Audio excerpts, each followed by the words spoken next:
Então vamos lá, amigos, vamos nos concentrar, elevar os nossos pensamentos até Jesus, os nossos amigos benfeitores, nossos protetores espirituais, que eles possam nos acompanhar durante essa noite de estudos e também, como fazem sempre, durante a nossa noite, durante os nossos dias, durante as nossas semanas.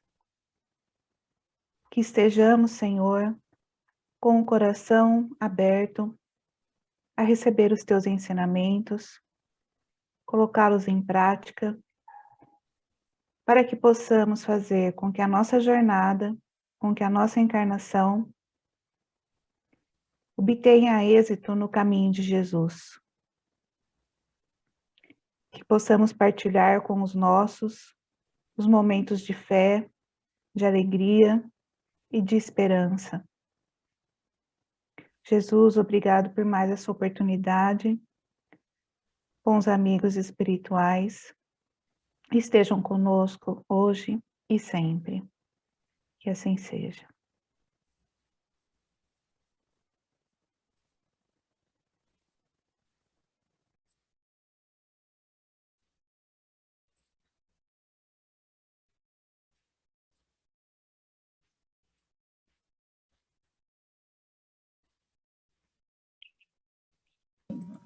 Vocês estão vendo o texto? Todo mundo vendo bem? Então tá certo. A Ana Célia, pode começar a leitura, querida, por favor?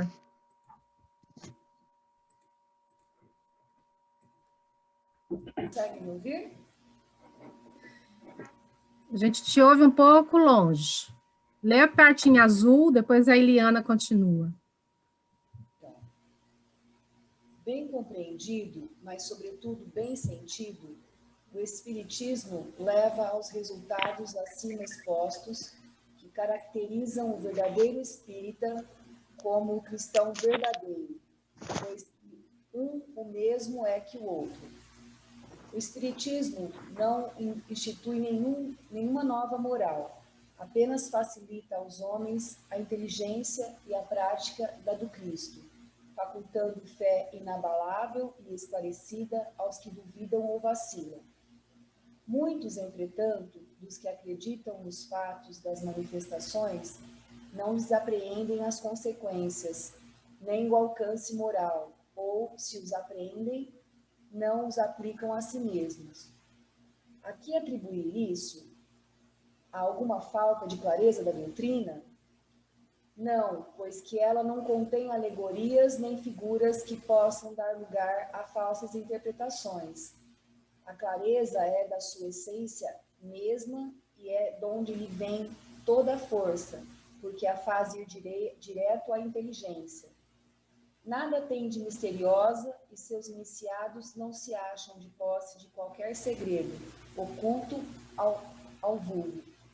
Será então necessária, para compreendê-la, uma inteligência fora do comum? Não, tanto que há homens de notória capacidade que não a compreendem, ao passo que inteligências vulgares, moços mesmo, apenas saídos da adolescência, lhes apreendem com admirável precisão os mais delicados matizes. Provém isso de que a parte, por assim dizer, material da ciência somente requer olhos que observem, enquanto a parte essencial exige um certo grau de sensibilidade, a que se pode chamar maturidade do senso moral, maturidade que independe da idade e do grau de instrução, porque é peculiar ao desenvolvimento, em sentido especial, do espírito encarnado. Alguns, ainda muito tenazes, são os laços da matéria que, para permitirem que o espírito se desprenda das coisas da terra. A névoa que os envolve tira-lhes a visão do infinito, donde resulta não romperem facilmente com os seus pendores, nem com os seus hábitos, não percebendo haja qualquer coisa melhor do que aquilo de que são dotados. Têm a crença nos espíritos como um simples fato, mas que nada ou bem pouco lhes modifica as tendências instintivas. Numa palavra, não divisam mais do que um raio de luz insuficiente a guiá-los e a lhes facultar uma vigorosa aspiração, capaz de lhes sobrepujar as inclinações. Atém-se mais aos fenômenos do que à moral, que se lhes afigura sediça e monótona. Pedem aos espíritos que incessantemente os iniciem em novos mistérios, sem procurar saber se já se tornaram dignos de penetrar os arcanjos do Criador. Esses são os espíritas imperfeitos, alguns dos quais ficam a meio caminho ou se afastam de seus irmãos em crença, porque recuam ante a obrigação de se reformarem, ou então guardam as suas simpatias para os que lhes compartilham das fraquezas ou das prevenções. Contudo, a aceitação do princípio da doutrina é um primeiro passo que lhes tornará mais fácil o segundo noutra existência. Aquele que pode ser, com razão, qualificado de espírita verdadeiro e sincero, se acha em grau superior de adiantamento moral. O espírito que nele domina de modo mais completo a matéria, dá-lhe uma percepção mais clara do futuro. Os princípios da doutrina lhe fazem vibrar fibras que nos outros se conservam inertes. Em suma, é tocado no coração, pelo que inabalável se lhe torna a fé. Um é qual músico que alguns acordes bastam para comover, ao passo que outro apenas ouve sons. Reconhece-se o verdadeiro espírita pela sua transformação moral e pelos esforços que emprega para domar suas inclinações más. Enquanto um se contenta com o seu horizonte limitado, outro que aprende alguma coisa de melhor se esforça por desligar-se dele e sempre o consegue, se tem firme a vontade. Obrigado, Eliane.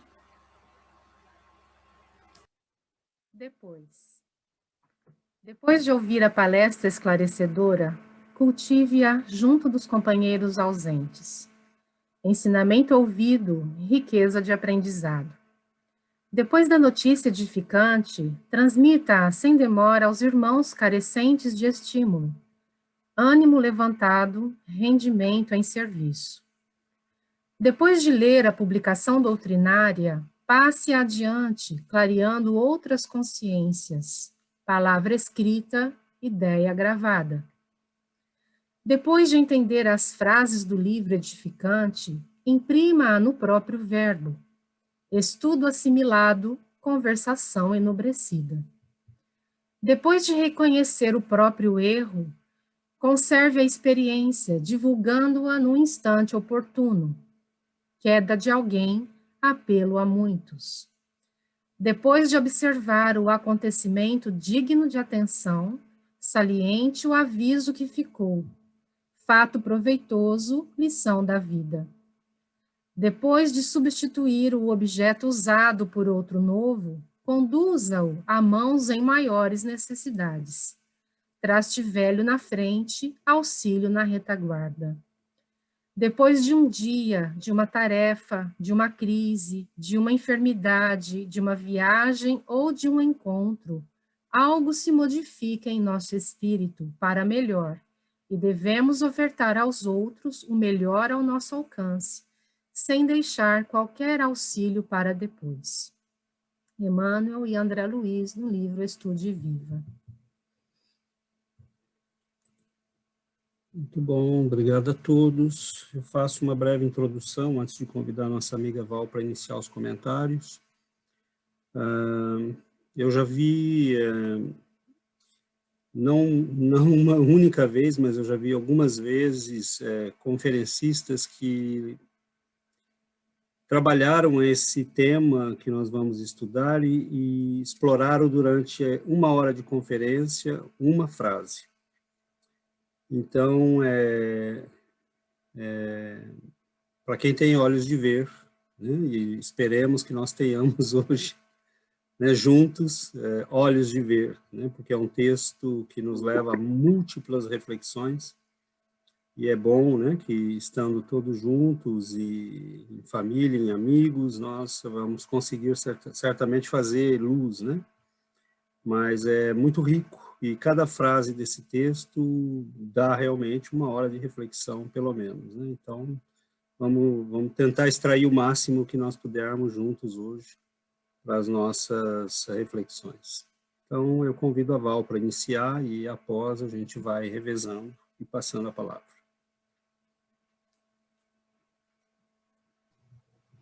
Boa noite. Então, para começar, vamos situar o nosso texto, que está lá no nosso capítulo que se chama Sede Perfeitos.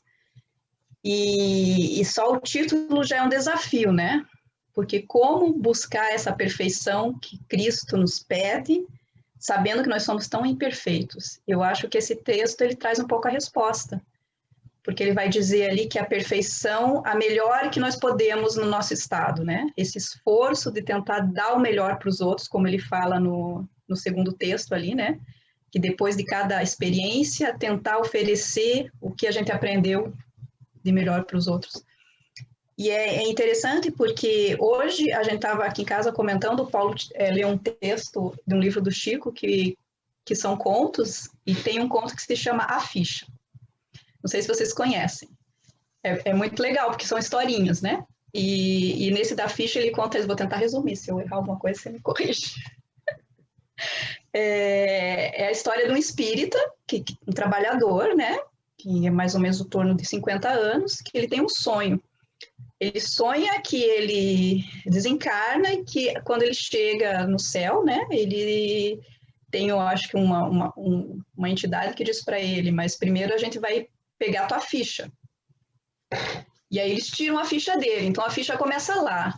Bom, ele nasceu num lar equilibrado, com pais, ele teve alimento, ele teve estudo, ele teve tudo que ele poderia ter de melhor.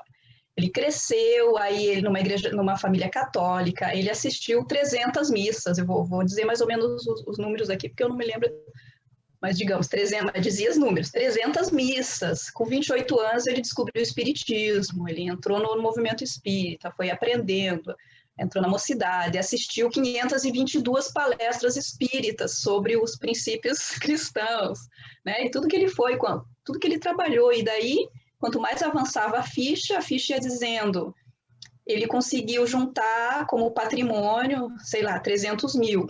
Desses 300 mil, 1,001% ele doou para a caridade.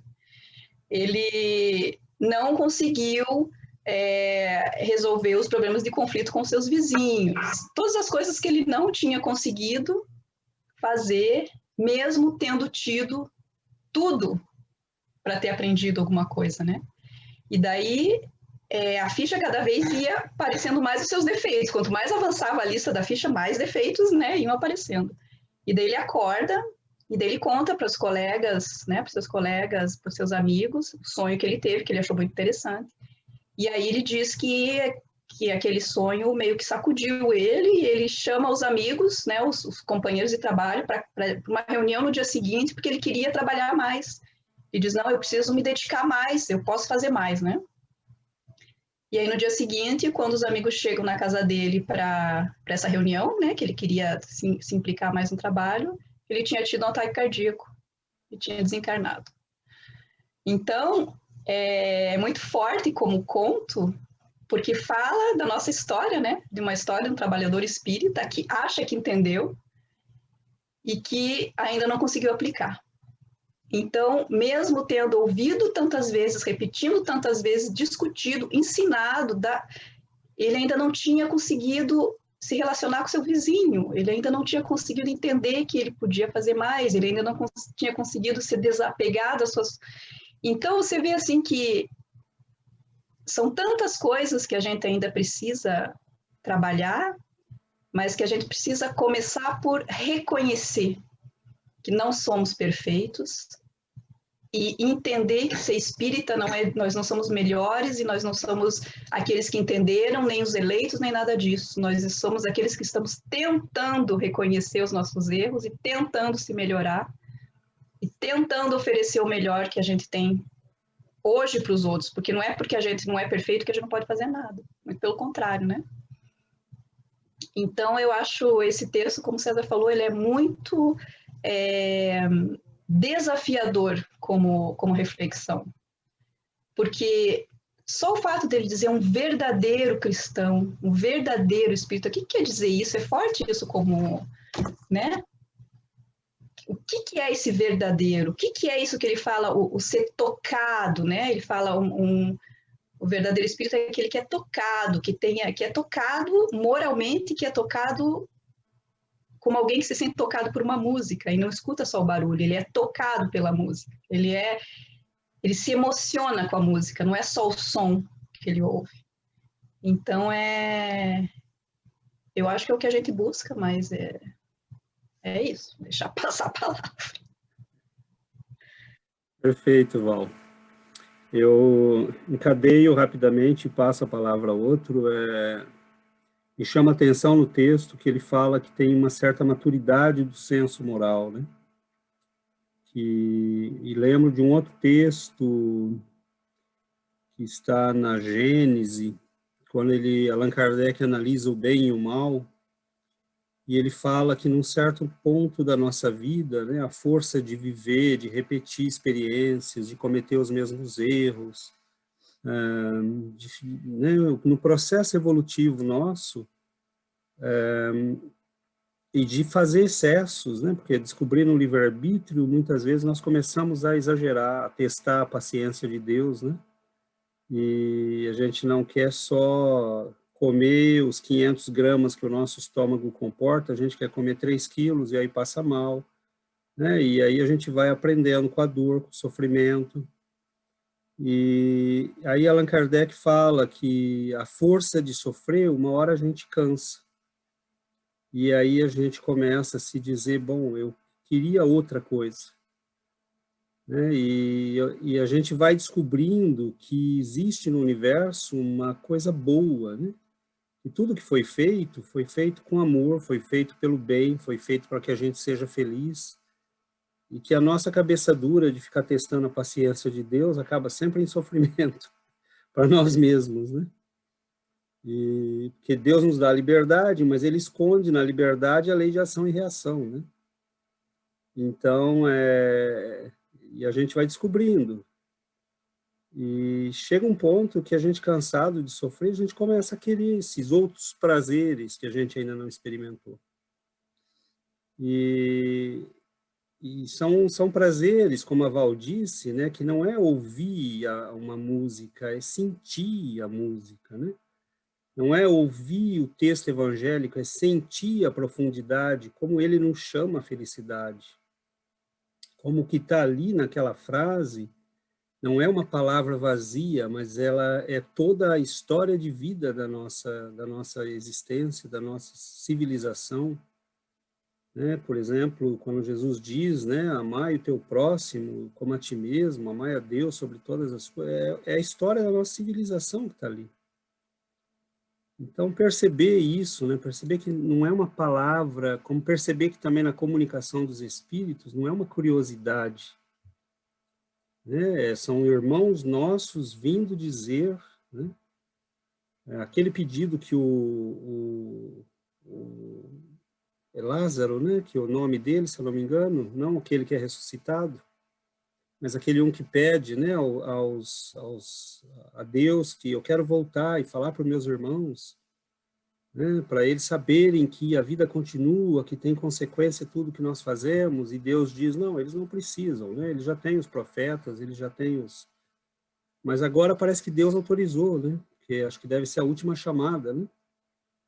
Então, ele liberou, e desde 1800 e tanto, os espíritos têm se comunicado, né, e são médiums em todos os cantos do mundo, recebendo mensagens, e dizer, quem estiver pronto para ouvir, não só o som, mas perceber, né, como a Val disse, a melodia, talvez seja a nossa última chamada. Né?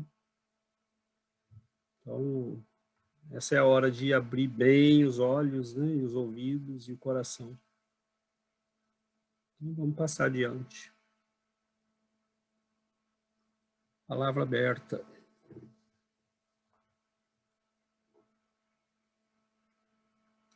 Esse texto que a gente leu, o item número 4, né, desse capítulo, Sede Perfeitos. E é imperativo, né? Sede perfeitos, esse é o nosso destino, a perfeição. E ele inicia esse item 4 falando: o espiritismo bem compreendido, mas, sobretudo, bem sentido, conduz forçosamente aos resultados acima.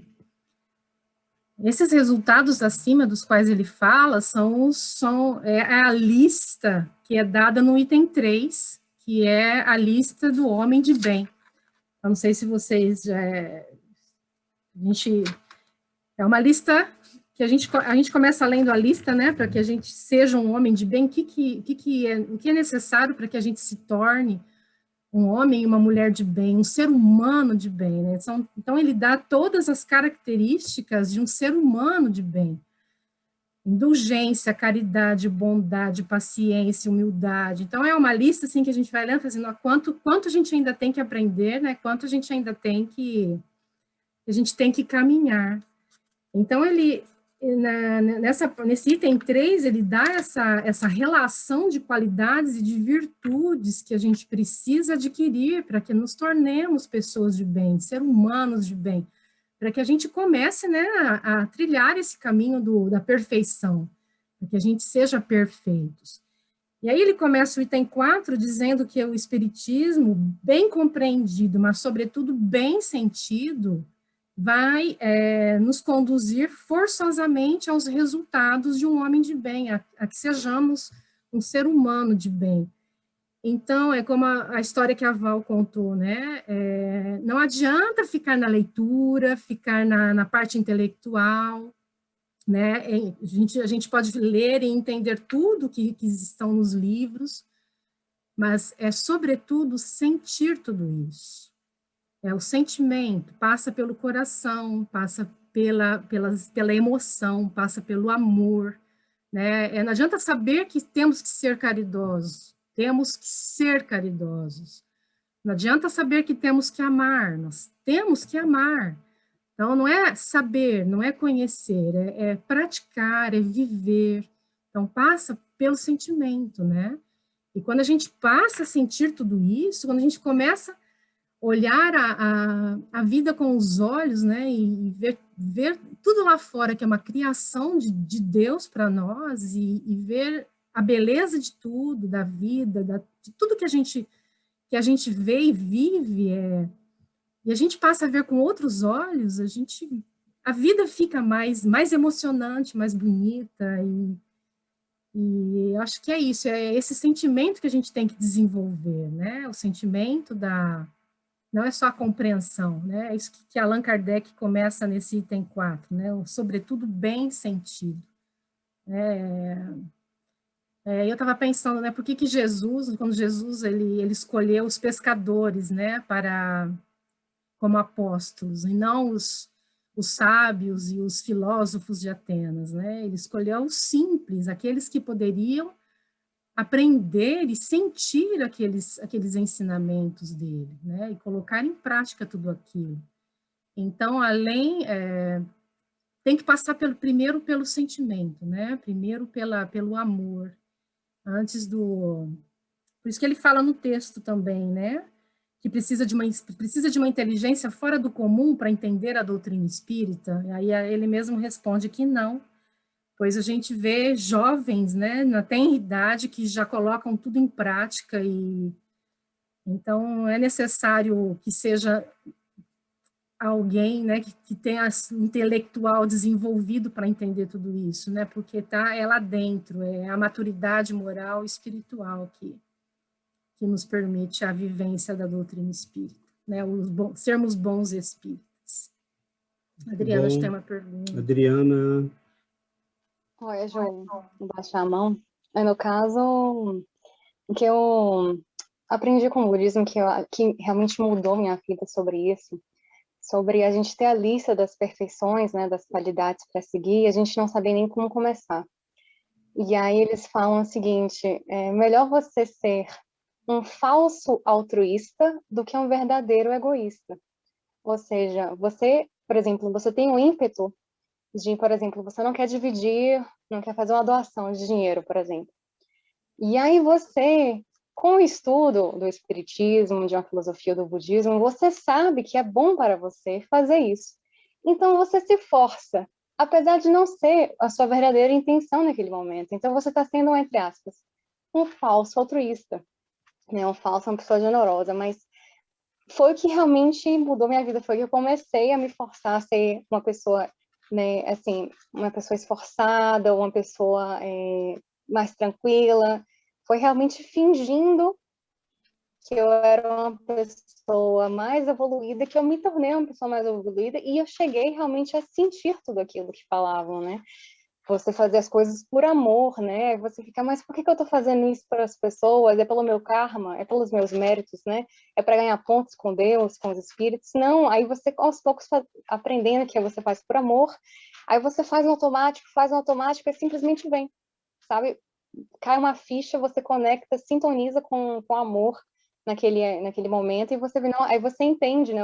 Você fazer as coisas por amor, e se forçando, né, a ser uma pessoa mais... Por exemplo, eu me considero uma pessoa super preguiçosa, então eu me ofereço para fazer as coisas, bora, deixa eu fazer tal coisa, né, que eu sei que é bom para mim. Aí começa contra a minha própria vontade ali, chateada, né, mas aí você se torna uma pessoa verdadeiramente esforçada, uma pessoa verdadeiramente generosa, alegre, e realmente me ajudou muito, porque eu vi, mas eu não quero ser amiga dessa pessoa, mas eu tenho que tratá-la bem, mesmo que ela não tenha me ajudado, eu sei que eu tenho que ajudar ela, independente de julgamento. Aí você vai se forçando ali contra, né, o seu lado mais arcaico, né, o cérebro mais antigo. Aí você vai se forçando até que você começa a ajudar por amor, você começa, já foi. Realmente você vai se forçando a fazer algo que você não gosta muito, até que você se conecta, né, vai falsamente ali aos poucos, até que você consegue ficar mais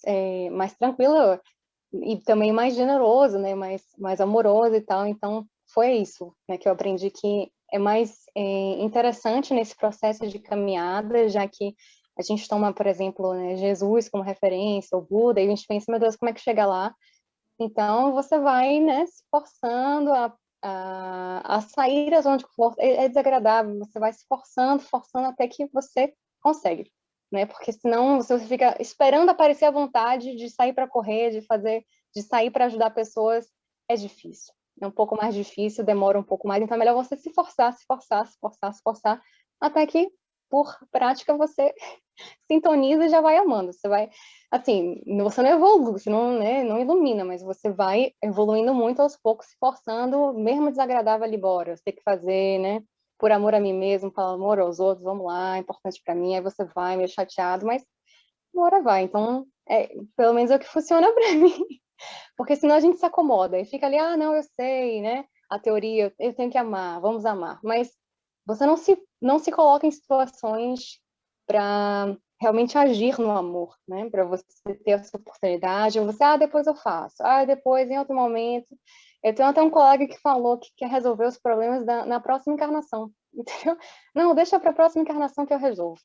Eu falei, nossa, se eu puder, eu resolvo tudo logo agora, entendeu? Se eu puder, quero resolver agora, que puder, né? Evoluir o máximo que eu puder. Então, vamos se forçando aos poucos, né? Fazendo ali o que a gente pode, né? E senão a gente não sai do lugar. Se a gente ficar esperando, a gente morre e não fez. A gente já sabe tudo a teoria, sabe tudo. Mas se não praticar o amor, não se forçar a praticar, não vai vir. É difícil, tem que sair da zona de conforto para buscar. Enfim, essa é a minha opinião. Perfeito, Adriana.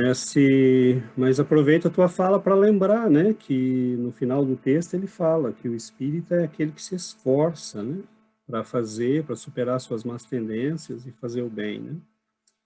E é interessante isso, Adriana, porque a gente vê isso em todo o processo de aprendizagem, né? Por exemplo, fazer esporte é difícil no início.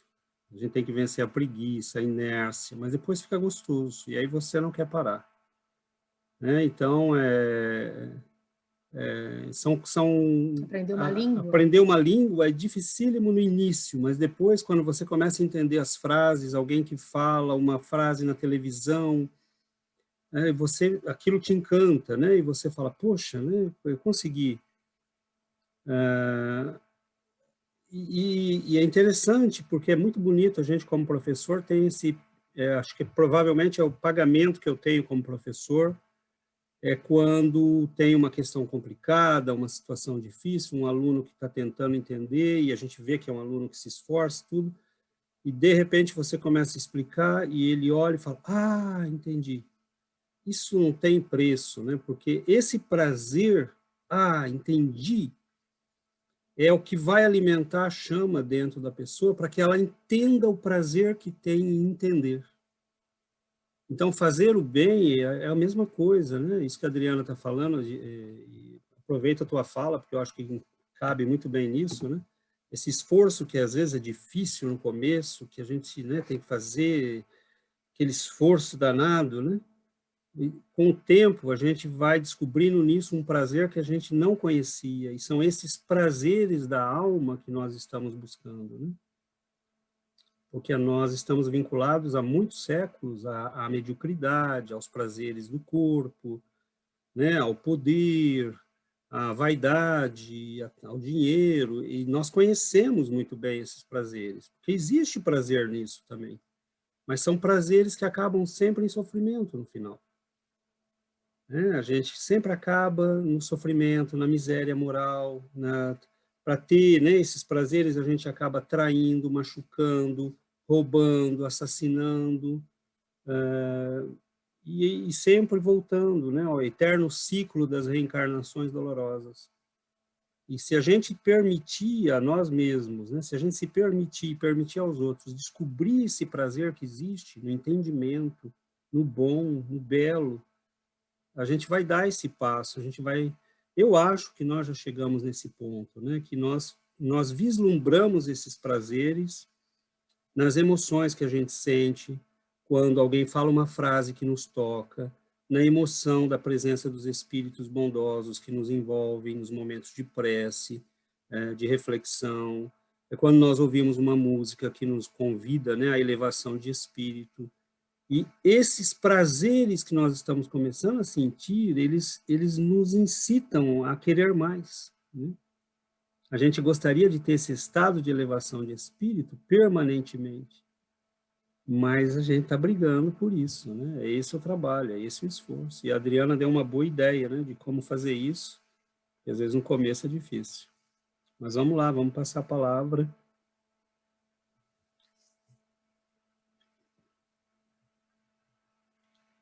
Seu Nícias. Abre o microfone, seu Nícias. Teu microfone está fechado. Talvez eu consiga abrir por aqui. Não? Você consegue abrir o microfone?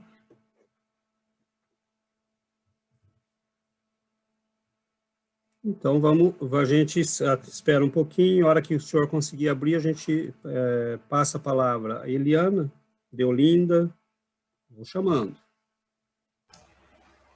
Posso falar? Achei interessante essa colocação, né, dessa tentativa de esforço que a gente tem que começar a fazer com nós mesmos, né?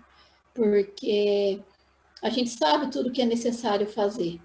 O mais interessante é a maneira como Jesus coloca as coisas para nós, né? Ele coloca: sede perfeitos, como o vosso Pai Celestial é perfeito. E Jesus, em vários momentos, ele usa o vosso Pai, o meu Pai e o nosso Pai. E nessa parte, ele fala o vosso Pai. Por quê? Porque ele pede para que a gente chegue a praticar a perfeição dentro do que nós entendemos Deus no nosso nível evolutivo. Porque ele já está mais avançado por ser um espírito puro. Então, ele já compartilha a perfeição com Deus de uma outra forma. E nós estamos no caminho da evolução. Por isso que ele fala: sede perfeito como o vosso Pai é perfeito. Para que a gente possa entender o nosso nível de evolução. E a partir daí, a gente se basear no capítulo 6 do Evangelho segundo o Espiritismo, os Espíritos instruem, né? Espírita, amai-vos é o primeiro mandamento, e instruí-vos é o segundo, né? As instruções nós já temos, mas a gente sempre deixa de lado. O amor é colocar em exercício isso tudo que a Adriana falou, né? Você começa praticando, às vezes, uma caridade sem você sentir no coração, mas você vai criando um hábito e você vai exercitando, que depois você vai sentindo o prazer daquela doação que você está fazendo. E o que Jesus pede para que nós sigamos o nosso Pai é isso, né? Colocar em prática a justiça de Deus, né? Que Deus é justo, Deus é misericordioso, Deus é bom. Então, é em busca dessa perfeição que nós vamos conseguir se aproximar dele. E lógico que quando nós formos evoluindo e deixando um pouco o nosso corpo carnal, essa parte material muito pesada, nós vamos entendendo melhor. Porque muitas vezes o Kardec pergunta para os espíritos como que nós, né, podemos entender Deus. E os espíritos falam, vocês ainda não têm todas as chaves para entender Deus, né? Aos poucos vocês vão fazendo processo evolutivo e vocês vão conseguir entender Deus. E a gente sabe que Deus está no infinito, né? Então está muito longe de nós ainda. Mas se nós encontrarmos nesse infinito a nossa meta de vida, nós vamos buscar trilhar esse caminho da perfeição, buscando sempre o nosso aprimoramento, né? Amando e instruindo conforme os espíritos nos colocaram, né? E é esse esforço do dia a dia, né, que a gente vai conseguir sentir as coisas de Deus em nós. Então, mais uma vez, eu quero agradecer, César, de estar aqui participando dessa equipe, porque eu acho que a gente tem que tomar isso como Santo Agostinho colocou, né? Ele lia uma frase, alguma coisa do Evangelho, e ele meditava aquilo e saboreava, né?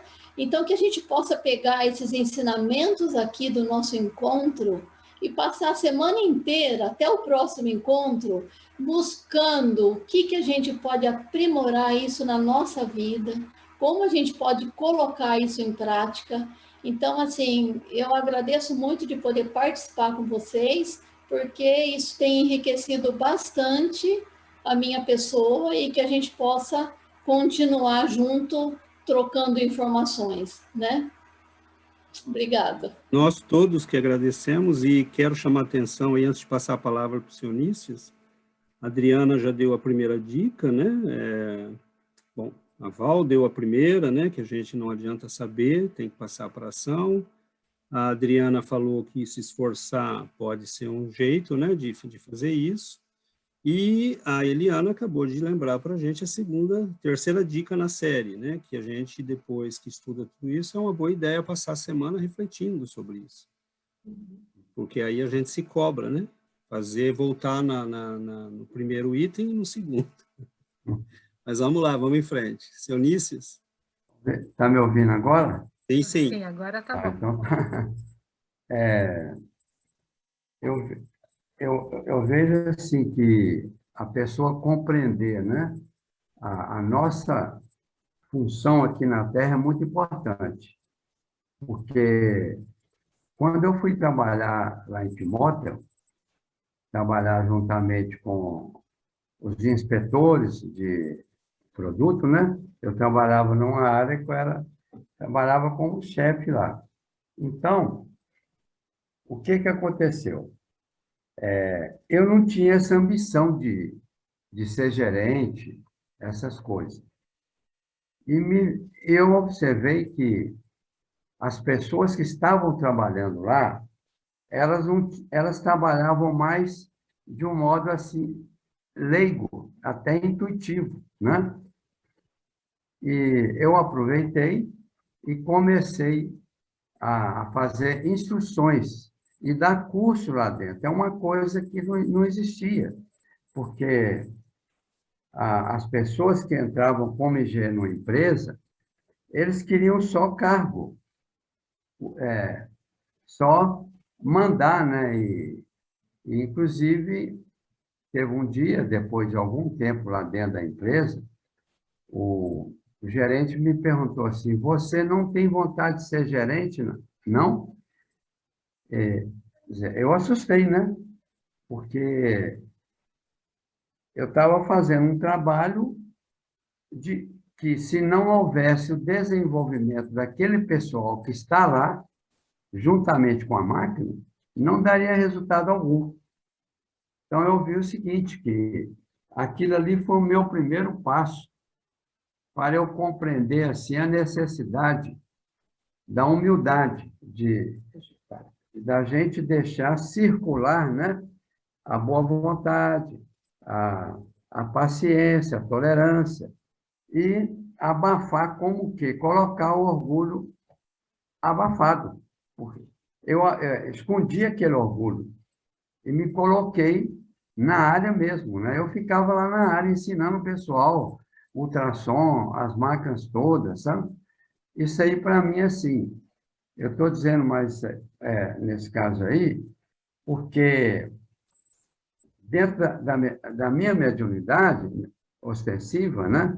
A espiritualidade falou comigo: você só veio aqui para isso, não veio para mais nada. Você não veio aqui para ser engenheiro, não. Você veio aqui para melhorar a qualidade de vida da cidade. E esse pessoal, eles precisavam de ter conhecimento e entendimento para que pudesse levar para a própria cidade um progresso, um avanço, né? Então, estou vendo mais isso aí. E eu vejo que é muito importante, que nós estamos falando em perfeição, né? E é ouvir mesmo Deus. Eu ouvi a espiritualidade. À noite, eles conversavam comigo. Falavam: olha, você vai fazer isso, vai fazer aquilo e tal, né? Então, é nesse sentido que eu vejo, sabe? Talvez assim, uma condição, porque eu formei em Ouro Preto, uma escola que eles procuravam engenheiro a dedo, né? E eu caí numa empresa em que eu tive que ficar praticamente como um inspetor também. Eu tive que me colocar numa situação igual ao pessoal, para que eles pudessem até me compreender que Jesus, ele começou com os discípulos. Ele não começou com o rei nem nada, não. Com aquelas pessoas humildes, né? Que tinham condições de compreender o valor da vida, né? Então, seria mais isso. Perfeito, senhor Nícias. Aí vai a quarta dica, né? Ressignificar, a partir do nosso conhecimento, a nossa própria existência, né? A gente não está procurando emprego, mas serviço, como diz Emmanuel, né? Então, é um pouco diferente. Mas é isso mesmo. Vamos em frente, vamos passar a palavra, então. Paula, Deolinda, Vânia. Cris. Oi, Paula. Eu penso assim, eu tive uma época da vida mais jovem, né? Que, embora sabendo todos os conceitos e que a gente não deveria praticar o mal ou as coisas que desagradassem, eu também não fazia nada de bom, né? Então, deixa como está. Não faço bem, mas também não faço mal. Então, não estou ganhando débitos, pensava eu, né? E hoje eu vejo que não, que não adianta apenas eu ficar sentadinha na minha zona de conforto, vendo a vida passar, né? Usufruindo da família legal que eu tenho, do bom emprego, dos meus amigos bacanas, do estudo. Ok, isso é legal, a gente usa isso a nosso favor, mas o que mais que eu vou fazer, né? Eu não posso ficar só nisso.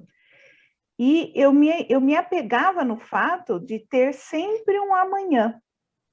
Então, por exemplo, hoje eu não fiz nada. Passei o dia dentro de casa, não saí, não falei com ninguém, não ajudei ninguém, não fiz uma oração, não fiz nada.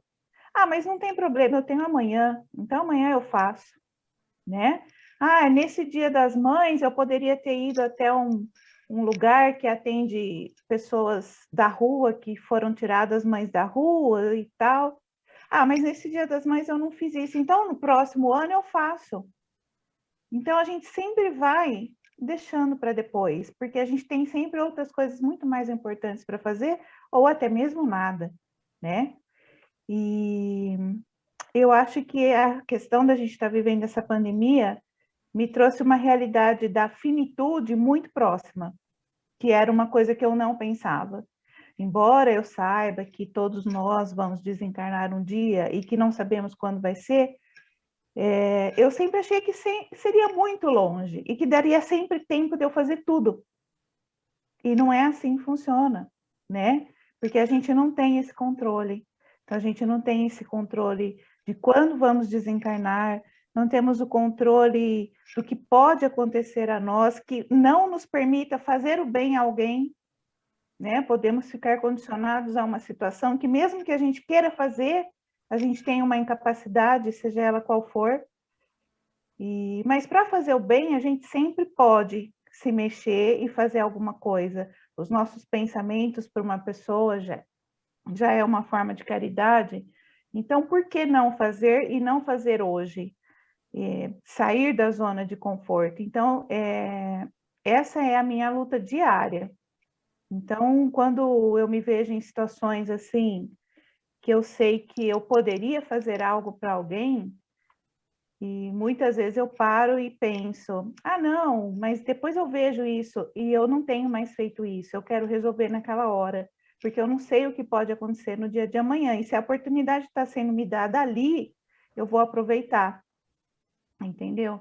Então essa foi uma das maiores lições que eu tirei agora com todo esse drama no planeta, né, que a gente está vivendo e que tem um propósito, a gente sabe que tem, e parar com essa coisa de, ok, estou quieta no meu canto, então nada me aflige, mas eu também, né, estou quietinha aqui, sabe, vendo a vida passar?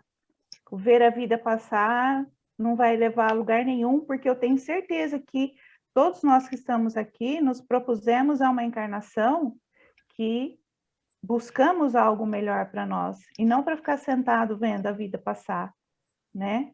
Então, eu tenho pensado muito nisso e dentro do que eu posso fazer dali, do que a gente tem ao nosso recurso, nas nossas mãos, eu tenho tentado fazer o melhor. Então, é isso. Paulo.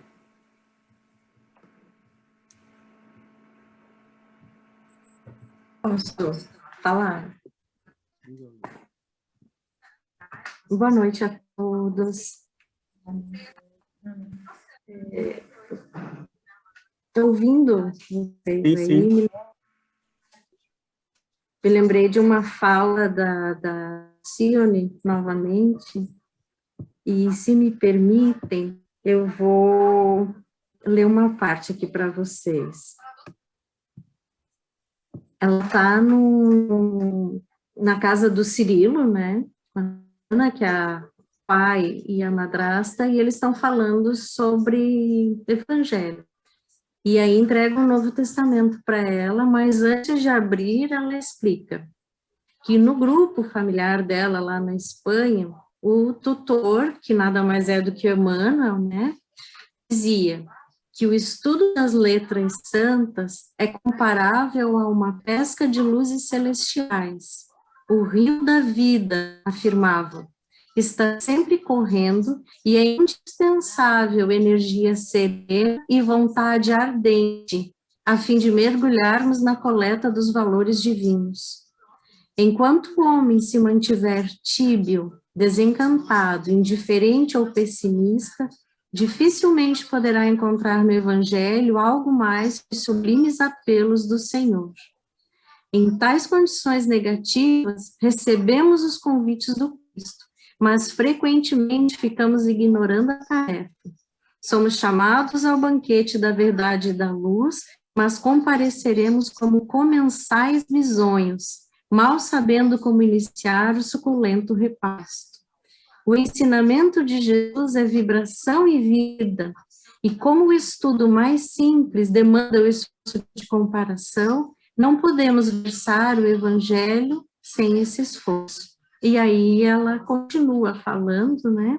E lá no final desse texto, ela vai explicar como é que eles faziam o Evangelho em Ávila, né?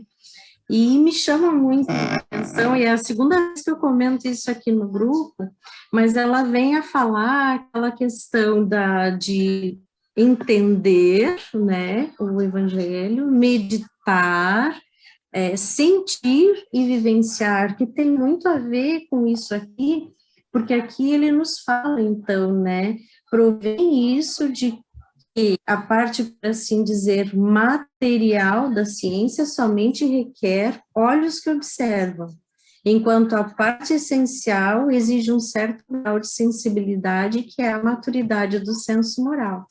Então, na verdade, a nossa atual vivência, a nossa atual encarnação exige que a gente entenda, pense, reflita, né, para que na nossa matéria nós possamos compreender essa mensagem de Cristo, que não é verdade para o nosso espírito. Já vivemos contatando há muito, muito tempo. Mas para o nosso espírito, na nossa atual encarnação, a gente precisa, então, sentir com as fibras desse coração material, que nada mais é do que um reflexo do nosso espírito, né, para podermos vivenciar no nosso dia a dia. Então, para nos tornarmos homens de bem, né, e os bons espíritos nos auxiliam tanto nisso, né, o espiritismo ele traz tão bem traduzido, né, Kardec, ele coloca aqui, nessas entrelinhas, de uma forma tão simples, tão clara, que o catolicismo, por exemplo, a gente não tinha acesso a essas informações assim, tão organizadas, tão límpidas, né? E que maravilha, né? Que maravilha. Perfeito, Deolinda. Eu aproveitaria o gancho, né, dessa... vários de nós falamos, né, dessa questão do tempo e da maturidade, né? E a história que a Val contou é meio assustadora, mas ela é muito realista, né? Nós não sabemos quantos anos, décadas de vida nós temos, ou quantos segundos, né? Nós não sabemos. E como a Deolinda falou, é tempo e é precioso, né? Incorporar isso na nossa vida, entender e incorporar rápido. Mas é interessante que essa procrastinação, né? Que a Paula falou também, vamos deixar para amanhã, é reflexo da nossa imaturidade e do fato de que nós ainda não experimentamos o gosto das coisas divinas. Nós não fazemos... mesmo, eu lembro a frase que a Adriana falou, né, ser um falso bondoso, porque no fundo, se a gente entende a lógica, nós vamos fazer porque é bom para nós. E quando nós entendemos a atuação do divino na nossa vida, vou dar um exemplo, para ficar concreto o que eu estou querendo dizer. Simão Pedro e os discípulos haviam passado a noite toda no mar, tentando pescar. E aí eles chegam de manhã na praia, e Jesus está lá na praia, e eles saúdam Jesus, né? E ele fala, Jesus fala, e aí, né? Senhor, nada, né? Não conseguimos pescar nada, passamos a noite inteira.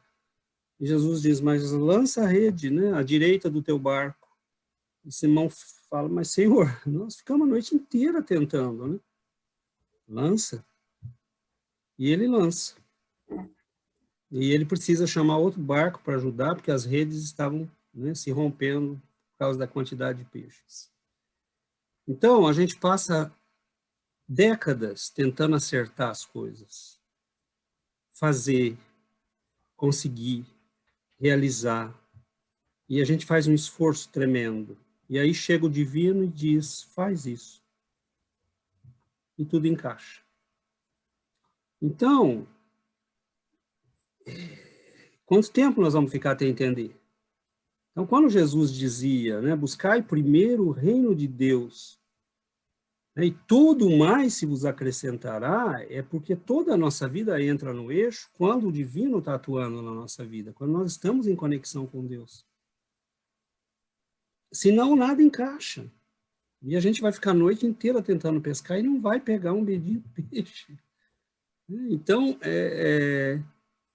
quando nós entendemos isso, que priorizar o que é realmente importante, né? Não deixar para amanhã, mas não é para os outros, não é para dar satisfação para os outros ou para aparecer bem na foto, é simplesmente eu entendi que a minha vida é boa, ela funciona, ela pode ter paz, ela pode ser feliz, eu posso viver com o coração leve, fazendo isso, sendo bom, estando em conexão com o que é bom. E, estranhamente, tudo encaixa, porque você prioriza o que funciona, né? É o divino na nossa vida. Então, eu lembro dessa história, né? E Simão Pedro chega na praia, e depois do esforço todo, né, para salvar aquele monte de peixe, ele chega na praia e ele se ajoelha diante de Jesus, porque eu acho que é um dos mais humanos, né, dos discípulos, e eu acho ele muito atraente como figura, né, como personagem, justamente por isso. Ele se ajoelha e fala: Senhor, o Senhor realmente é o Filho de Deus, afasta-te de mim, porque tu és realmente o Filho de Deus, e eu sou um pecador. Então, é o homem reconhecendo quem é, né, o quão distante ele está de Deus, do que é bom, do que é divino, mas Jesus diz para ele: não, Simão, né, você até hoje pescou peixes, agora eu vou te fazer pescador de homens. Então, e Simão vai cair outras vezes, mas ele recomeça, e ele vai ser vigilante outras vezes, mas ele recomeça, ele faz um esforço, porque é o esforço de integrar, né, Jesus na vida dele. E tudo funciona quando a gente faz isso, né? Então a gente acha que, primeiro eu vou fazer faculdade, primeiro eu vou fazer aquilo, e eu vou comprar a casa. É o contrário, é tudo o contrário, né? Faça isso primeiro, né? E o resto vai funcionar, porque você vai ver com clareza, você vai entender, você vai compreender, tudo vai ficar claro, né? Você não vai cair em armadilhas. Então, Deus está cuidando da gente o tempo todo, né? Ele vai dizer: joga a rede do lado certo, né? Porque às vezes você passou a noite inteira jogando do lado errado e no lugar errado, né? E ele vai dizer: pronto, é só ali, tá ali, ó. Mas a gente tem que estar ouvindo ele, né? Se ele falasse e Simão Pedro teimasse: não, eu sei o que é melhor, eu sou pescador, né? O senhor não, o senhor é marceneiro, né? Não tente me ensinar a pescar. Não, mas ele não é marceneiro, ele é Deus para nós, né? Então, assim, chega uma hora que a gente vai entender que escuta e faz. A gente vai chegar lá. Mas vamos lá, nós temos ainda alguns minutinhos para mais alguns comentários.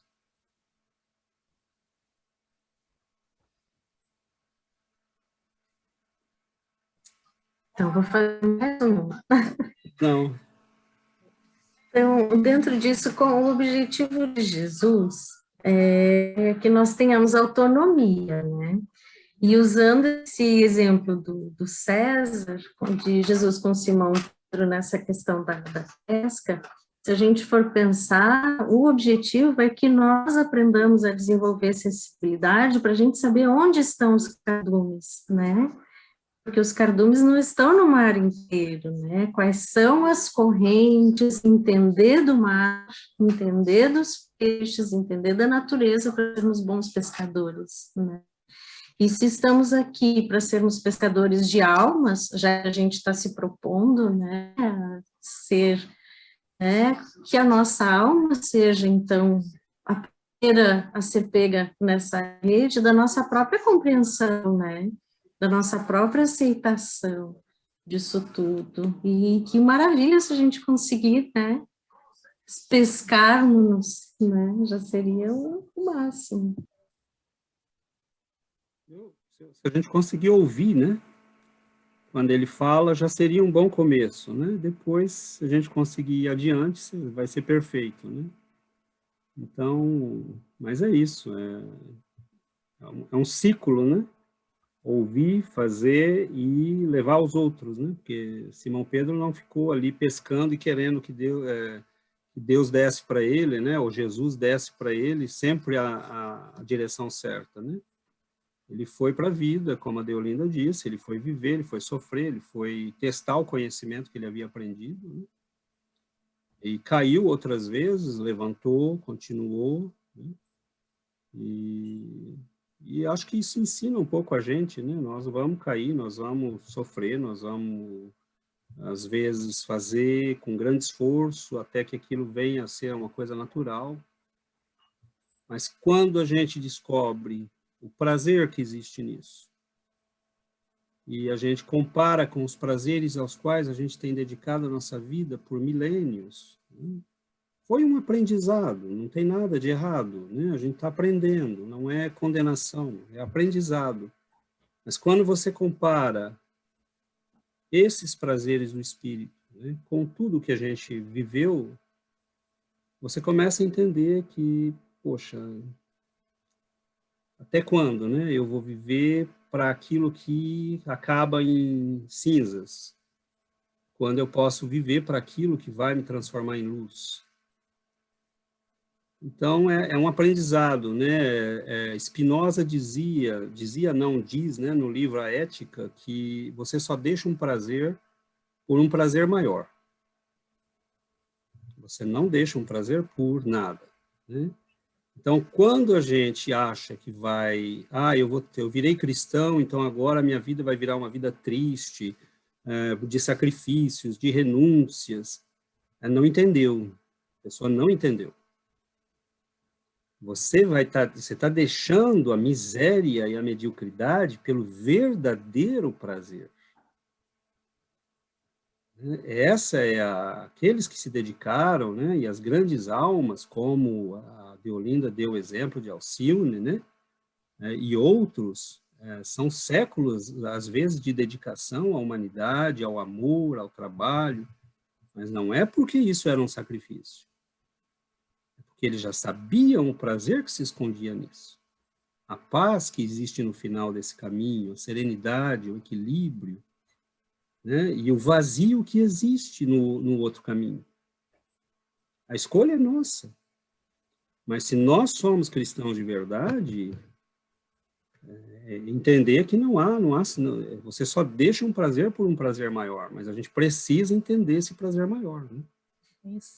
Você tem que, pelo menos, ter um gostinho dele, né? E esse gostinho é quando a gente sente a serenidade, a paz, né? O prazer de uma leitura, o sentimento de elevação numa prece, o prazer que a gente sente quando ajuda, quando faz algo bom.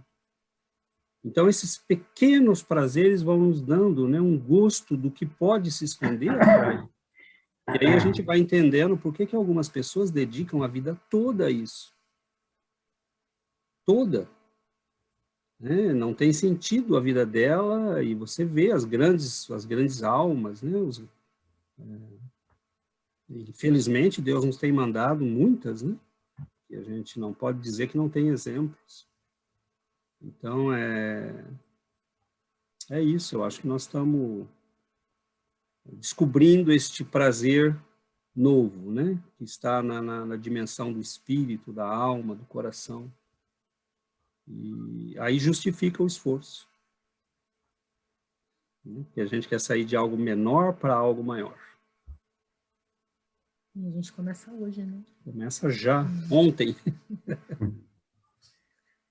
Não deixa para amanhã, não.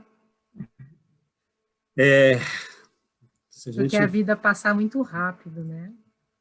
A vida passa muito rápido. E no primeiro capítulo do livro Os Mensageiros, né, o André Luiz, ele foi...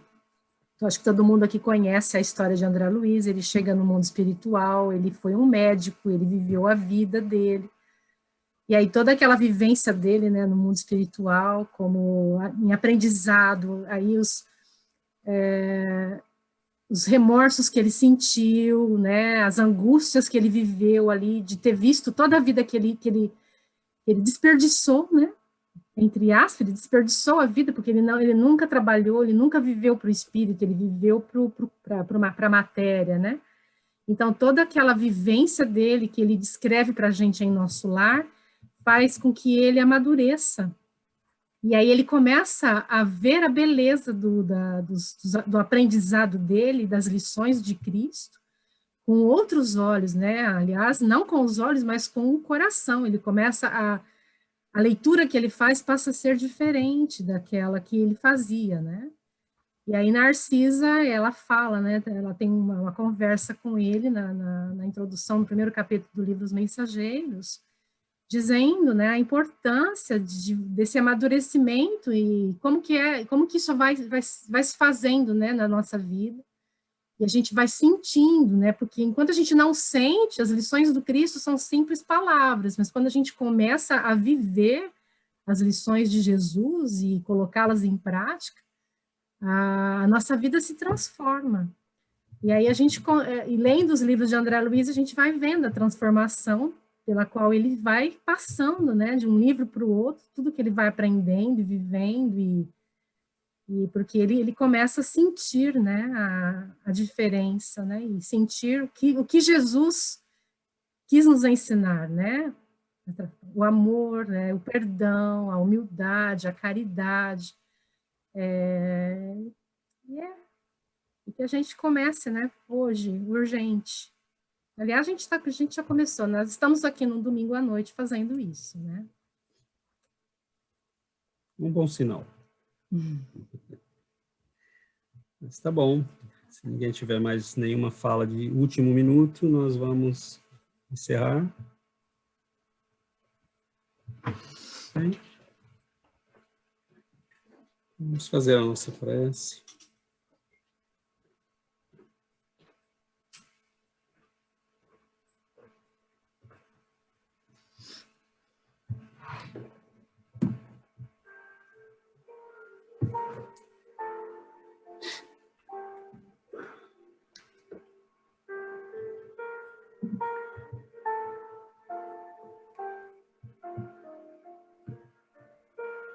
Senhor Jesus, mestre amigo, divino condutor, luz que ilumina nossos corações, nossos passos, caminho que nos leva ao autoconhecimento e ao entendimento das leis divinas, caminho que nos leva à verdade,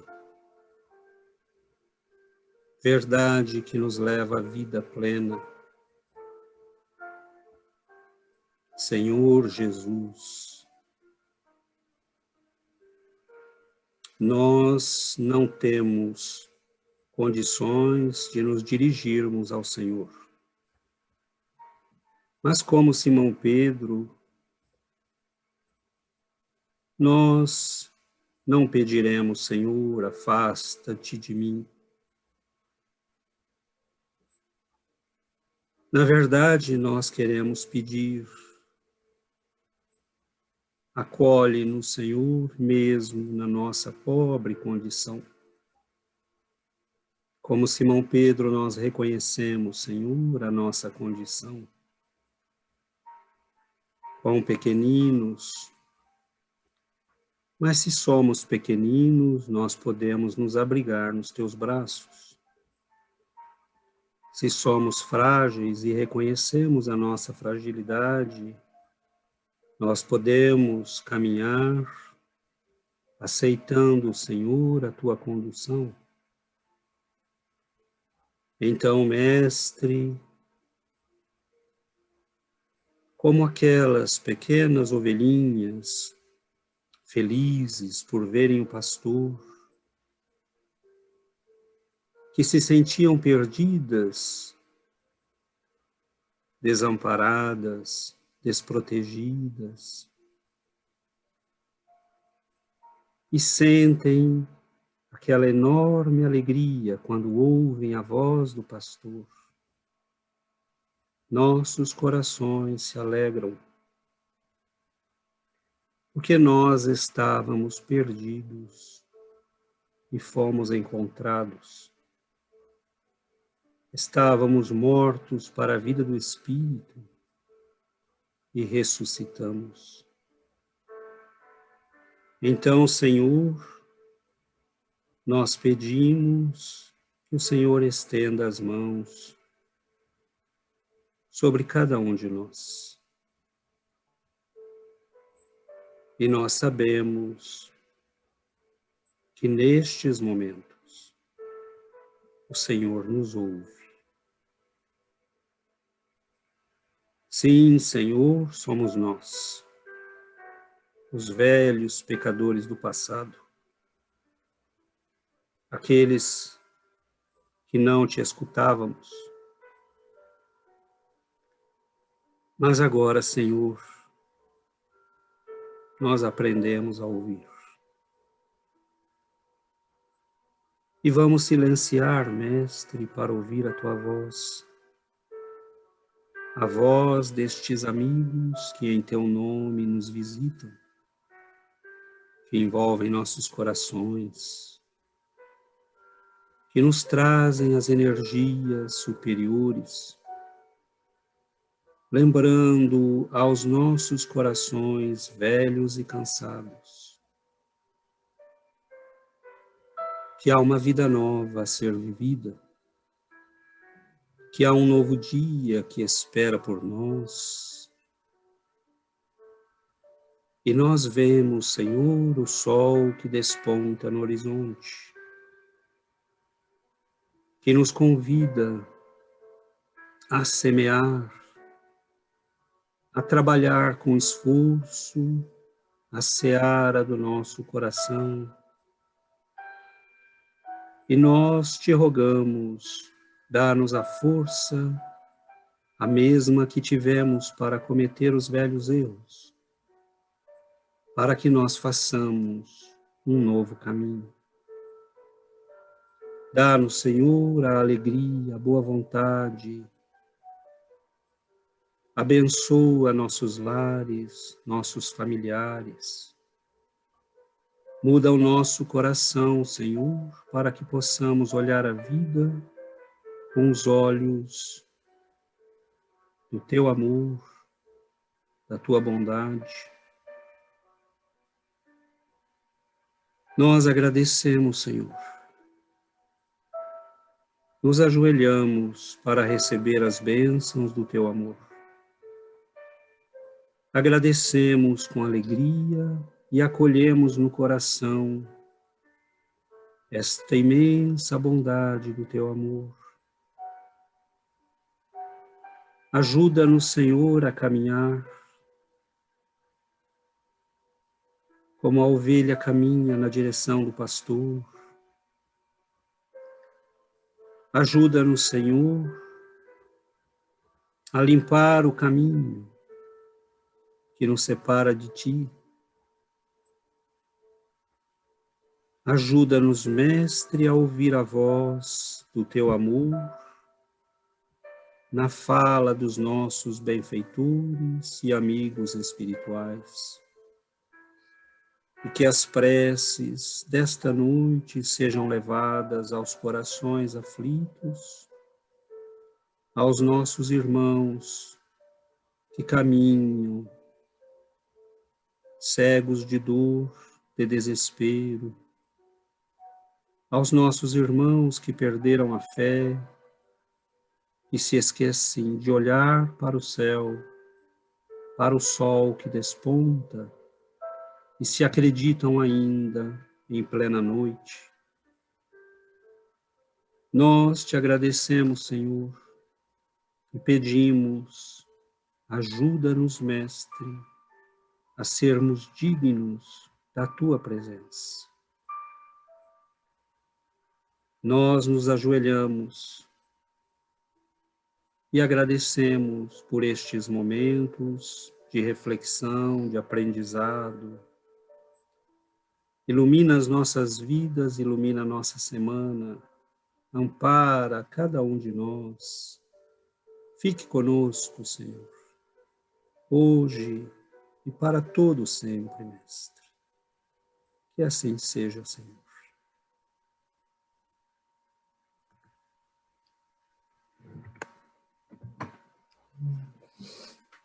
Boa noite a todos. Boa semana. Boa noite, gratidão. Boa noite. Boa noite. Boa noite. Tchau, pessoal. Boa noite. Boa noite. Boa noite. Um beijo. Boa Beijo, semana. obrigada. Tchau. Tchau. Tchau.